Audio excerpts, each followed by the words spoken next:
السلام علیکم ورحمۃ اللہ وبرکاتہ۔ آپ دیکھ رہے ہیں علم دین حسن چینل۔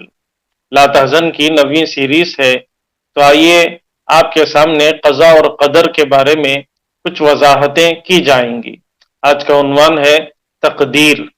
تقدیر کو مانے بغیر کوئی چارہ کار انسان اور مسلمان کو نہیں ہے۔ تقدیر کے تحت تین چھوٹے چھوٹے عنوانات ہیں۔ سب سے پہلا عنوان ہے تقدیر کی وضاحت، دوسرا عنوان ہے تقدیر کے تعلق سے دو واقعے آپ کے سامنے ذکر کیے جائیں گے، اور تیسرا عنوان ہے بری تقدیر سے بچنے کی کیا دعا ہے۔ تو آخر تک ہمارے ساتھ بنے رہیے، انشاءاللہ بری تقدیر سے بچنے کی دعا بھی آپ کے سامنے ذکر کی جائے گی۔ اللہ تعالیٰ قرآن مجید میں ارشاد فرماتے ہیں، ما اصاب من مصیبت فی الارض ولا فی انفسکم الا فی کتاب من قبل ان نبرأها ان ذلک علی اللہ یسیر۔ تمہیں زمین میں، تمہاری جانوں میں، زندگیوں میں جو بھی تکلیف پہنچتی ہے، اللہ کی تقدیر میں یہ ساری چیزیں لکھی ہوئی ہیں۔ تمہاری پیدائش سے پہلے ہی ایک ریکارڈ قائم کر لیا گیا۔ دوسری جگہ اللہ تعالیٰ فرماتے ہیں، قل لن یصیبنا الا ما كتب اللہ لنا ومولانا وعلی اللہ فلیتوکل المؤمنون۔ نبی جی کہہ دیجئے، ہرگز ہرگز ہم کو کوئی مصیبت نہیں پہنچ سکتی الا ما كتب اللہ لنا، لیکن جو اللہ نے لکھ دیا وہی ہوتا ہے۔ ہوا مولانا، وہ ہم سب کا مولا ہے۔ وعلی اللہ فلیتوکل المؤمنون، ایمان والوں کو اللہ ہی پر توکل اور بھروسہ رکھنا چاہیے۔ رفعت الاقلام وجفت الصحف، قلم اٹھا لیے گئے اور جو لکھا گیا وہ سوکھ چکا ہے۔ وہی ہوگا جو اللہ نے ہمارے لیے لکھ دیا۔ جو ہمارے ساتھ ماضی میں ہو چکا وہ ٹلنے والا نہیں تھا، اور جن مصیبتوں سے آپ بچ گئے وہ آپ پر آنے والی نہیں تھی۔ جب تقدیر کا یہ عقیدہ مضبوطی کے ساتھ آپ کے دل میں راسخ ہو چکا، تو اب مصیبت اور تکلیف آپ کو گفٹ، عطیہ، تحفہ نظر آئے گا۔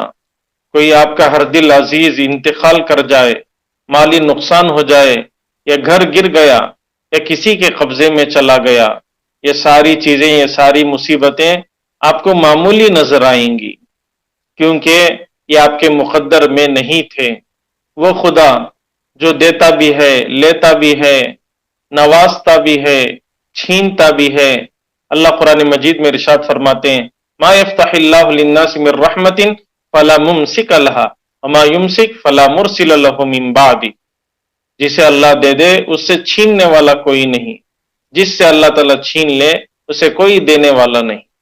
اللہ تعالیٰ قرآن مجید میں فرماتے ہیں، نبی جی بتا دیجئے، اللہم مالک الملک، اے اللہ بادشاہوں کے بادشاہ، تؤتی الملک من تشاء، جسے چاہے تو بادشاہ سے نوازتا ہے، وتنزع الملک ممن تشاء، جس سے چاہے تو بادشاہ چھین سکتا ہے، وتعز من تشاء، جسے چاہے تو عزت کی دولت سے نواز سکتا ہے، وتذل من تشاء، جسے چاہے تو ذلت کے گھاٹیوں اور وادیوں میں پہنچا سکتا ہے۔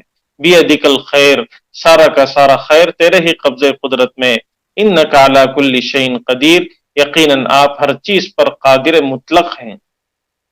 اللہ سے ہم حساب نہیں لے سکتے کہ اے اللہ تو نے ہمارے ساتھ یہ کیا کر دیا۔ اللہ قرآن مجید میں فرماتے ہیں، لا یسأل عما یفعل وہم یسألون، اللہ سے نہیں پوچھا جا سکتا کہ اللہ کیوں یہ کام کر رہے ہیں، اللہ کی منشا کیا ہے۔ نہیں، ہم سوال نہیں اٹھا سکتے اس خدائے برتر وحدہ لا شریک پر۔ فعال لما یرید، وہ جو چاہتا ہے کرتا ہے، اس سے کوئی پوچھنے والا نہیں۔ جب انسان کا ایمان تقدیر پر نہیں ہوگا تو انسان الجھنوں میں پڑ جائے گا، دل کے وسوسے دور نہیں ہوں گے۔ جو ہونا تھا وہ ہو گیا، لہٰذا اب حسرت، افسوس، ندامت کیوں کر رہے ہیں؟ یہ مت سوچئے کہ دیوار گر رہی تھی، آپ گرنے سے بچا لیں گے۔ پانی بہنا طے تھا، کیا آپ پانی کو بہنے سے روک دیں گے؟ ہوا کو چلنا طے تھا، کیا آپ ہوا کو چلنے سے روک دیں گے؟ شیشہ گر کر ٹوٹنا طے تھا، کیا آپ شیشے کو گرنے سے، ٹوٹنے سے روک دیں گے؟ آپ کو اچھا لگے یا برا، مجھے اچھا لگے یا برا، جو لکھا گیا وہ ہو کر ہی رہے گا۔ فمن شاء فلیؤمن ومن شاء فلیکفر، جس کا جی چاہے مان لے، جس کا جی نہ چاہے نہ مانے۔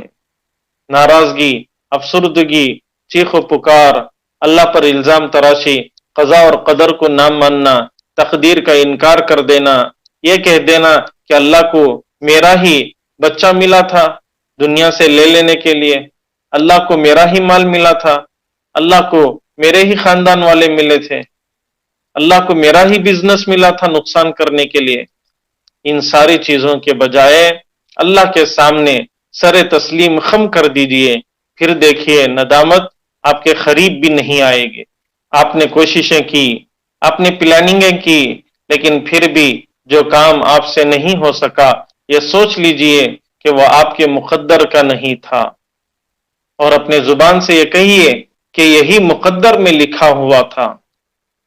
اللہ جو چاہتا ہے وہی کرتا ہے، ایسا مت کہیے میں ایسا کرتا تو ایسا ہو جاتا، نہیں، یہ کاش اور ایسا کرتا یا ایسے الفاظ ہیں جو شیطان کی طرف سے وسوسے کیے جاتے ہیں۔ یہ تھی تقدیر کے تعلق سے چند وضاحت۔ آئیے آپ کے سامنے میں دو واقعات ذکر کرتا ہوں، انشاءاللہ ان دو واقعے کے ذریعے سے آپ کو بہت فائدہ ہوگا۔ سب سے پہلا واقعہ ہے سعودی عرب کا، کہ ایک شخص اپنے بچے کو رستے اور روڈ کے کنارے پر لے جا رہا تھا، ہاتھ پکڑا ہوا تھا۔ بچے بچے ہوتے ہیں، یہ بچہ اپنے والد سے ہاتھ چھڑا کر روڈ کی طرف نکل پڑا۔ ایک بہت بڑی ٹرک آ رہی تھی اور اس نے بچے کو ٹکر مار دی۔ والد اور باپ کے نظروں کے سامنے وہ بچہ ہوا میں اڑتا ہوا درخت پر لگا اور درخت سے نیچے گر گیا۔ والد یہ سارا منظر اپنے آنکھوں سے دیکھا۔ دیکھیے ایمان جب مضبوط ہوتا ہے تو ایسی حالت میں بھی ڈگمگاتا نہیں، بلکہ پہاڑ کی طرح جمع رہتا ہے۔ اس کی زبان سے صرف یہی الفاظ نکلے کہ جو اللہ نے لکھا وہی ہوا، اے اللہ میں تجھ سے ناراض نہیں، اس مشکل حالت میں بھی میں تجھ سے راضی ہوں۔ آج ہم کو بھی اپنی اپنی پریشانیوں میں اللہ سے دور نہیں ہونا چاہیے، بلکہ اللہ سے اور قریب ہونا چاہیے۔ یہ ہے ایک عرب کے شخص کے ایمان کا واقعہ۔ دوسرا واقعہ ہے ہمارے استاد محترم کا۔ ایک مرتبہ ان کی والدہ سخت بیمار ہو چکی تھی، ہسپتال لے جانے کے لیے بھائیوں نے مشورہ کیا اور بالکل ہسپتال کے قریب چلے گئے۔ اب ہسپتال لے جانا تھا، بھائیوں میں یہ تکرار ہوئی، مذاکرہ ہوا کہ کس ہسپتال میں لے جانا بہتر ہے۔ ایک نے کہا کہ یہاں ماہر ڈاکٹر ہے، دوسرے بھائی نے کہا نہیں نہیں، یہاں ماہر ڈاکٹر ہے، بہت اچھا دیکھتا ہے اور علاج انشاءاللہ سکسسفل ہوگا۔ اب ہوا ایسا کہ ایمرجنسی بھی تھی تو فوراً ہسپتال میں لے کر گئے، لیکن اللہ کا کرنا ایسا تھا، تقدیر میں لکھا ہوا تھا کہ والدہ کا انتقال ہو چکا۔ اس کے بعد بھائیوں میں یہ بحث بڑھ گئی، چڑھ گئی کہ اگر ہم اس فلاں ہسپتال میں لے کر جاتے تو آج ہماری والدہ بچ جاتی۔ اور حضرت یہ واقعہ بتا کر کہنے لگے کہ یہ زبان سے جملے نکلے ہوئے تھے، اگر ہم ایسا کرتے تو ایسا ہوتا، اس ہسپتال میں لے کر فلاں ڈاکٹر کے پاس علاج کرتے تو والدہ بچ جاتی۔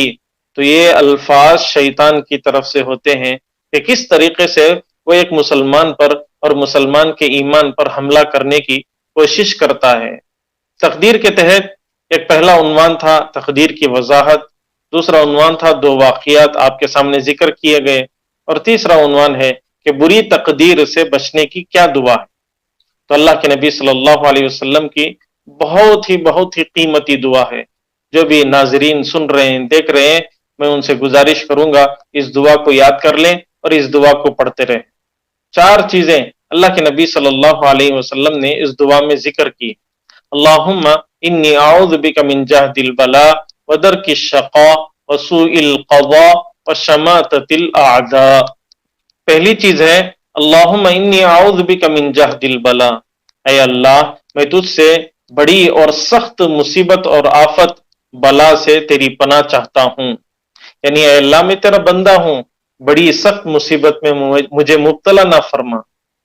ودرک الشقاء، دوسری چیز اس دعا میں ذکر کی گئی ہے، اے اللہ بدبخت اور ان لکی ہونے سے میری حفاظت فرما۔